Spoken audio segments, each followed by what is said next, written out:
आज की इस वीडियो में दोस्तों मैं आपको बताने वाला हूं कि अगर आपके फ़ोन पे ऐप में ये प्रॉब्लम आ रही है, जब भी आप किसी को पैसे भेजने जाते हैं तो आपके सामने लिखकर आ जाता है इनसफिशिएंट फंड्स।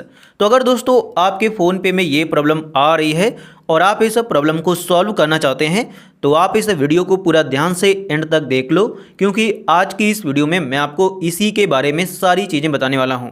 इस प्रॉब्लम के आने का कोई एक रीज़न नहीं होता है, कई सारे रीज़न होते हैं, तो सभी के बारे में मैं आपको बताने वाला हूं और उसके बाद जो भी इसका सॉल्यूशन है वो भी मैं आपको करके दिखाने वाला हूं। साथ ही मैं आपको बताना चाहूँगा कि मेरे फ़ोन पे में ये प्रॉब्लम आ रही थी तो मैंने इस प्रॉब्लम को सॉल्व कर लिया था। तो फ़ोन पे में इस प्रॉब्लम के आने का जो सबसे पहला रीज़न है वो ये है कि आपकी बैंक में उतने पैसे नहीं होते हैं जितने आप पैसे ट्रांसफ़र करने जाते हैं। जैसा कि आप यहाँ पर देख सकते हैं कि लिखा हुआ है इनसफिशिएंट फंड्स, मतलब जितना पैसा आप भेज रहे हो उतना पैसा नहीं है। यहाँ पर आपको बताया जाता है कि the money in your account is not enough for this payment, check account balance and try again.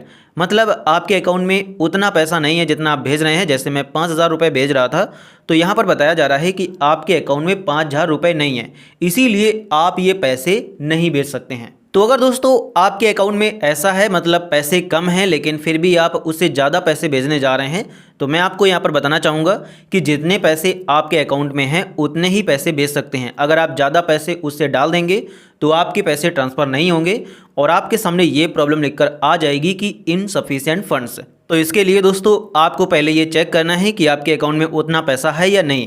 तो जैसे मैं यहाँ पर 5,000 रुपये भेज रहा था तो सिंपली आपको यहाँ पर चेक बैलेंस का ऑप्शन मिलता है, आप इस पर क्लिक करेंगे और क्लिक करने के बाद यहाँ पर आप अपना यूपीआई पिन डाल देंगे। और यूपीआई पिन डालने के बाद जैसे ही आप सही के बटन पर क्लिक करोगे तो आपके सामने आपकी बैंक का बैलेंस निकल कर आ जाएगा। आप देख सकते हैं कि मेरे अकाउंट में यहाँ पर 3900 रुपये हैं, जबकि मैं 5,000 रुपये ट्रांसफ़र कर रहा था, इसीलिए वो प्रॉब्लम आ रही थी। और इसका सॉल्यूशन यही है कि आपको उतने ही पैसे भेजना होगा जितने पैसे आपके अकाउंट में हैं। लेकिन कई बार दोस्तों क्या होता है कि आपके अकाउंट में पैसे होते हैं लेकिन फिर भी वो नहीं जाते हैं और ये प्रॉब्लम आ जाती है। तो उस केस में दोस्तों मैं आपको ये बताना चाहूँगा कि कभी कभी क्या होता है कि बैंक का सर्वर डाउन हो जाता है और इसीलिए कोई भी पेमेंट नहीं होती है। तो उसको चेक करने के लिए कि बैंक का सर्वर डाउन है या नहीं, तो आपको सिंपली क्या करना है कि आपको चेक बैलेंस पर क्लिक करना है और आपको आपकी बैंक का बैलेंस चेक करने चले जाना है। यहाँ पर आप अपना यूपीआई पिन डालेंगे और यूपीआई पिन डालने के बाद जैसे ही आप सही के बटन पर क्लिक करोगे तो आपके सामने यहाँ पर बैलेंस निकल कर नहीं आएगा, बल्कि एक प्रॉब्लम आ जाएगी जिसमें लिखा होगा टेक्निकल इशू या फिर अनेबल टू लोड बैलेंस।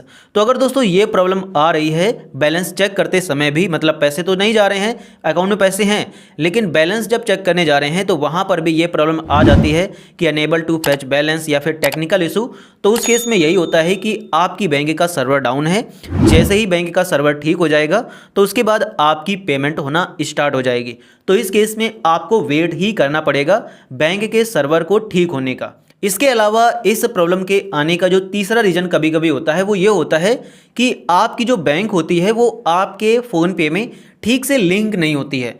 तो उस केस में आपको क्या करना होगा कि एक बार आपको इससे अपनी बैंक को हटाना होगा और फिर से आपको इसमें अपनी बैंक को जोड़ना होगा। तो बैंक को हटाने के लिए सिंपली आप अपनी प्रोफाइल पर क्लिक करेंगे, मैनेज पेमेंट्स पर क्लिक करेंगे, उसके बाद आप यूपीआई बैंक अकाउंट्स पर क्लिक करेंगे और आप अपनी बैंक पर इस प्रकार से क्लिक कर देंगे।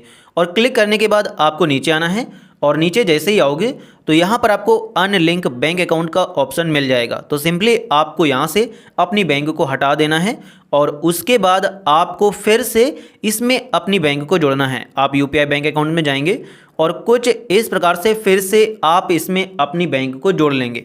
और उसके बाद यहाँ पर मतलब क्योंकि आपने दोबारा से जोड़ा है तो ये अगर प्रॉब्लम इस वजह से आ रही होगी, बैंक ठीक से लिंक नहीं है इस वजह से, तो आपकी ये जो प्रॉब्लम है वो ठीक हो जाएगी और आपकी पेमेंट होना स्टार्ट हो जाएगी। लेकिन अगर अभी भी ये प्रॉब्लम ठीक नहीं होती है तो उस केस में हो सकता है कि आपका जो फ़ोन पे है वो लेटेस्ट वर्जन में अपडेट नहीं है।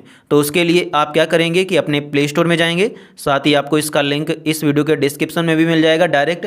तो आप उस पर क्लिक करके यहाँ पर आकर ये चेक करेंगे कि कहीं फ़ोन पे में कोई अपडेट तो नहीं आया है। अगर अपडेट आया होता है तो ओपन की जगह अपडेट लिखा होता है। तो सिंपली आप अपडेट की बटन पर क्लिक करके अपने फ़ोन पे को लेटेस्ट वर्जन में अपडेट कर लेंगे और उसके बाद आपकी ये जो प्रॉब्लम है वो 101% सॉल्व हो जाएगी।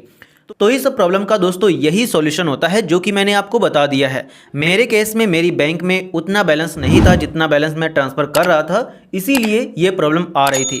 आपके वाले में क्यों आ रही थी ये मुझे कमेंट करके ज़रूर बताना।